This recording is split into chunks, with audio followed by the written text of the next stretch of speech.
of the Honourable Annette King. That's very good. Order.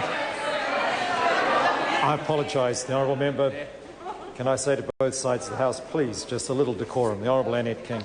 Thank you, Mr Speaker. My question to the Prime Minister. Does he stand by his comment, quote, "This government is not prepared to turn its back on our most vulnerable citizens"? The Honourable Bill English, on behalf of the Prime Minister. Mr Speaker, yes, and we have made sure this year that we don't.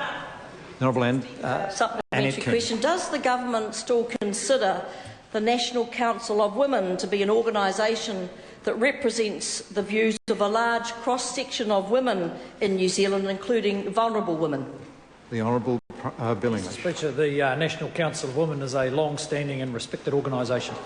The Honourable Annette King. Supplementary question, Mr Speaker. What was his response to a recent letter to him from the National Council of Women, who stated that the new ACC sexual abuse guidelines are discriminatory under the UN conventions, particularly the Convention on the Elimination of All Forms of Discrimination Against Women and the Elimination of All Forms of Racial Discrimination?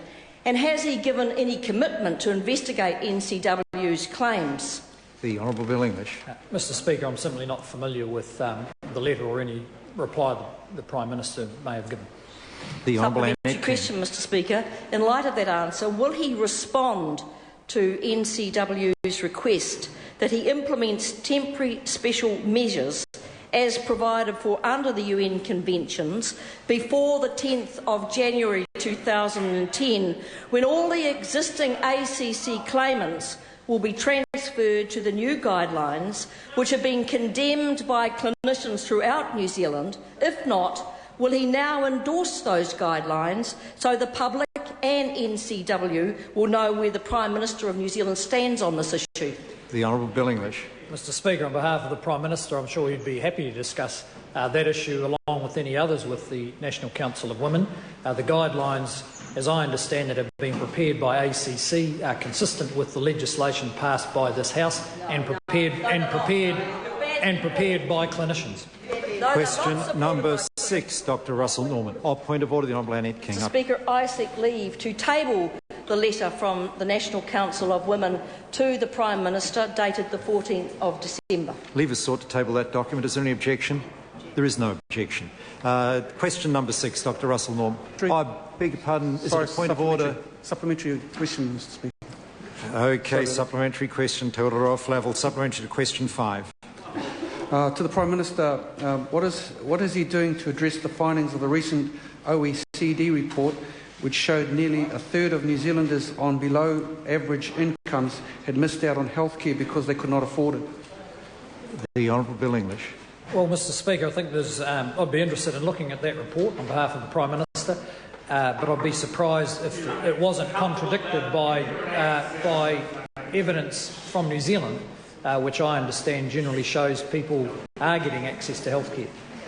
To the Prime Minister, is he aware that the third vulnerability report showed that there is a hugely disproportionate impact for some sectors of our communities, and in particular, at 14%, the unemployment rate for Māori is over 3 times higher than the 4.5% rate for Pākehā? And what specific strategies are being devised to address the long-term inequities that have contributed to poverty and social injustice within our society?